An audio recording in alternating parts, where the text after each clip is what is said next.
Panitia penyembelihan hewan kurban Masjid Al-Markas akan menyembelih 15 ekor sapi kurban dari total 46 ekor sapi kurban yang disumbangkan oleh sejumlah warga di Kota Makassar.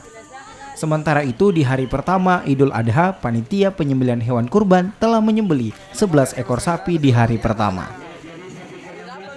Seluruh daging sapi yang telah disembelih akan dibagi kepada 1.500 warga Kota Makassar.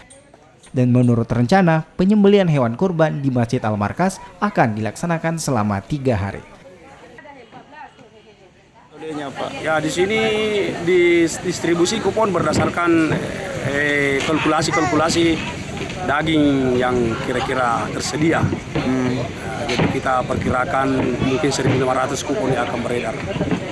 Baik, itu 3 hari juga proses. Ya, 3 hari juga.